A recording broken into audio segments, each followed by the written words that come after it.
साथियों, आज चलिए श्रवण कुमार की जो कथा है, जो बाल कांड में बताया गया है, उसे मैं आज आपके सामने सुनाने जा रही हूँ। महाराज दशरथ ने कहा, कौशल्य, ये मेरे विवाह से पूर्व की घटना है। एक दिन संध्या के समय अकस्मात मैं धनुष बाण ले रथ पर सवार हो शिकार के लिए निकल पड़ा। जब मैं सरयू के तट के साथ रथ में जा रहा था तो मुझे ऐसा शब्द सुनाई पड़ा मानो वन्य हाथी गरज रहा हो। उस हाथी को मारने के लिए मैंने तीक्ष्ण शब्द भेदी बाण छोड़ दिया।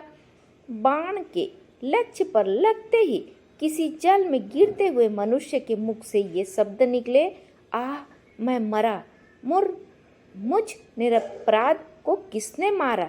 हे पिता, हे माता, अब मेरी मृत्यु के पश्चात तुम लोगों की भी मृत्यु जल के बिना प्यासे ही तड़प तड़प कर हो जाएगी।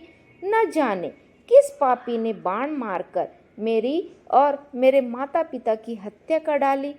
इससे मुझे ज्ञात हुआ कि हाथी की गरज सुनना मेरा भ्रम था। वास्तव में वह शब्द जल में डूबे हुए घड़े का था। उन वचनों को सुनकर मेरे हाथ कांपने लगे और मेरे हाथों से धनुष भूमि पर गिर पड़ा। दौड़ता हुआ मैं वहां पर पहुंचा जहां पर वह मनुष्य था। मैंने देखा कि एक वनवासी युवक रक्त रंजित पड़ा है और पास ही एक औंधा घड़ा जल में पड़ा है।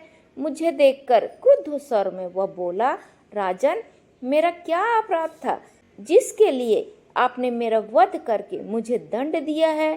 क्या यही मेरा अपराध? यही है कि मैं अपने प्यासे वृद्ध माता पिता के लिए जल लेने आया था। यदि आपके हृदय में किंचित मात्र भी दया है तो मेरे प्यासे माता पिता को जल पिला दो, जो पास ही मेरी प्रतीक्षा कर रहे हैं। किंतु पहले इस बाण को मेरे कलेजे से निकालो, जिसकी पीड़ा से मैं तड़प रहा हूँ। यद्यपि मैं वनवासी हूँ, किंतु फिर भी ब्राह्मण नहीं हूँ। मेरे पिता वैश्य और मेरी माता शूद्र है, इसलिए मेरी मृत्यु से तुम्हें ब्रह्म हत्या का पाप नहीं लगेगा। मेरे द्वारा उसके हृदय से बाण खींचते ही उसने प्राण त्याग दिए। अपने इस कृत्य से मेरा हृदय पश्चाताप से भर उठा। घड़े में जल भरकर मैं उसके माता पिता के पास पहुंचा। मैंने देखा दोनों अत्यंत दुर्बल और नेत्रहीन थे। उनकी दशा देखकर मेरा हृदय और भी विदीर्ण हो गया। मेरी आहट पाते ही वो बोले, बेटा श्रवण, इतनी देर कहाँ लगाई? पहले अपनी माता को तो पानी पिला दो, क्योंकि वह प्यास से अत्यंत व्याकुल हो रही है। श्रवण के पिता के वचनों को सुनकर मैंने डरते डरते कहा, हे मुने, मैं अयोध्या का राजा दशरथ हूँ। मैंने अंधकार के कारण हाथी के भ्रम में तुम्हारे पुत्र की हत्या कर दी है।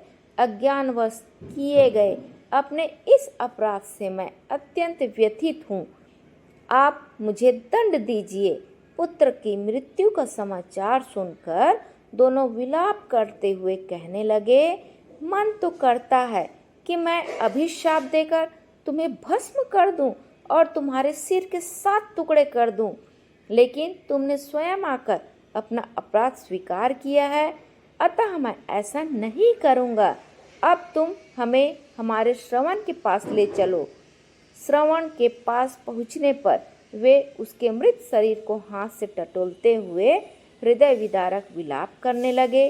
अपने पुत्र को उन्होंने जलांजलि दिया और उसके पश्चात वे मुझसे बोले, हे राजन, जिस प्रकार पुत्र वियोग से हमारी मृत्यु हो रही है, उसी प्रकार तुम्हारी मृत्यु भी पुत्र वियोग में घोर कष्ट उठाकर होगी। शाप देने के पश्चात उन्होंने अपने पुत्र की चिता बनाई और पुत्र के साथ वे दोनों भी चिता में बैठकर जलकर भस्म हो गए। कौशल्य, मेरे उस पाप कर्म का दंड आज मुझे प्राप्त हो रहा है।